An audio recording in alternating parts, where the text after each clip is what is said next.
Tous les corps lumineux que l'on voit dans le ciel sont les astres que nous ne voyons que la nuit et qui nous paraissent très petits, l'astre qui nous éclaire pendant le jour et l'astre moins brillant qui nous éclaire pendant la nuit se nomme le soleil ou la lune sont parfois cachés par la lumière qui jaillit d'un nuage quand il fait de l'orage se nomme, le bruit qui suit l'éclair se nomme quand l'éclair frappe la terre, on dit que tombe. Je dis souvent ça, mais c'est vrai que si tu vas jusqu'au bout du verre, sans maîtriser à l'intérieur, hein, je dis ça, je dis n'importe quoi, ami n'accable point un malheureux qui t'aime, bon, par exemple. Tu vas, en fait, tu peux être pris par une émotion à la fin du verre, parce que il y a un lâcher-prise, et que du coup, en le faisant, sans penser aux émotions que tu vas, toi, induire.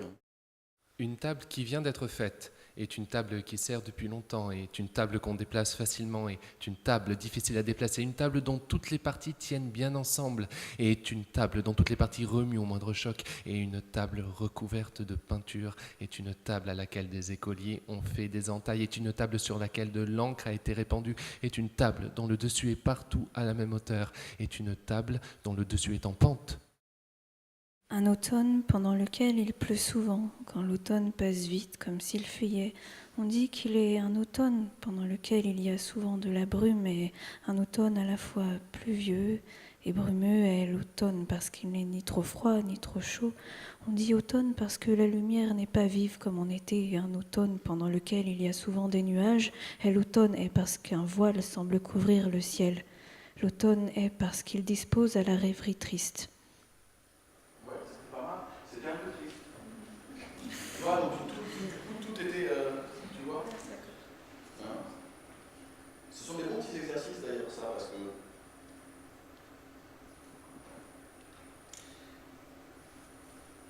on a souvent envie de se dire, voilà, c'est comme ça, par exemple, telle scène, tel personnage, alors on plaque des choses comme ça sur une scène entière, tu vois. Or, en fait, non. C'est comme dans la vie, on peut passer d'une humeur à l'autre très rapidement, on peut. Hein, c'est souvent en attaquant les choses autrement, dans la gaieté avec ses tragiques, et ainsi de suite, et en jouant avec tout ça, on fait des plots intéressants. C'est pas parce que c'est triste, enfin, tu vois.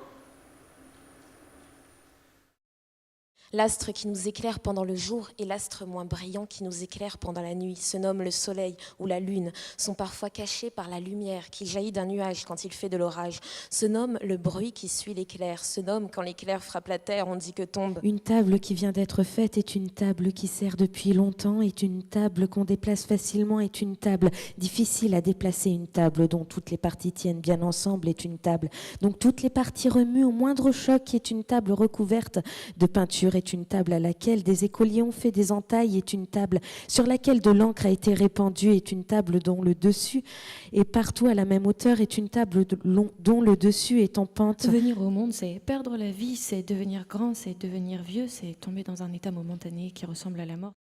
On s'est fait juste un petit découpage, c'est un des textes donc, que Cadio nous a envoyé, et on va le lire comme ça tranquillement à plusieurs voix, et on va se poser des questions ensemble dessus. Hein. Voilà.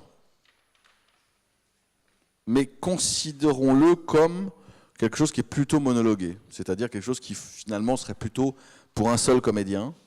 Mais là, on va le faire à plusieurs voix et on va voir tranquillement les choses, d'accord? Donc vous prenez le texte. Il suffit de glisser dans sa poche un de ces écouteurs qu'on utilise presque tous pour entendre de la musique ou pour éviter d'attraper une maladie au cerveau si on téléphone. Et c'est quand même assez bizarre, j'y pense, qu'après des décennies passées à s'approcher de plus de sons, on cherche à s'en protéger. Une longue série de gens a travaillé dur pour améliorer les transmissions. Si on dit que les objets techniques sont un concentré de gestes humains, en voilà la preuve. Une infinité de petits gestes amoureux. C'est pour la bonne cause. On voulait aider ces groupes humains pendus à ce truc de bakélite noire, à déchiffrer les phrases venues de loin. Toutes ces familles en grappe, éplorées, recueillant les voix animées à travers les battements irréguliers de l'électricité sur une plaque de métal. Mariage de X. Disparition de Z. Naissance de Y. Ben, on pourrait faire un exercice très différent. Là, on a vu pour vous qui assistez, c'est vraiment très basique, hein, pardon, mais comme c'est complexe et on découvre les choses, on a vu une situation X, alors vous pouvez imaginer ensuite des choses beaucoup plus réalistes. Si on part de ça, si on se disait, tiens, voilà, c'est une bonne solution. 5 jeunes gens qui, tout d'un coup, s'interrogent sur des questions fondamentales de notre époque, scientifiques, philosophiques, de la science, voilà, d'un destin possible, d'un futur possible, du rôle du passé, ainsi de suite. On pourrait avoir 5 jeunes gens, effectivement, qui discutent, finalement, parce que ce serait ça, la situation, qui discuteraient ou qui chercheraient ensemble une solution. Ça pourrait être ça. Hein. Et après, on peut se dire, bah voilà, ça se passe dans une grotte, dans un camping, un salon bourgeois, voilà, n'importe quel endroit finalement, puis on construirait une forme. Là, peut-être, on peut essayer quelque chose de plus abstrait pour voir. C'était pour la bonne cause. On voulait donner un coup de pouce à l'adolescent tirant le fil au maximum pour téléphoner du placard à sa bien-aimée secrète.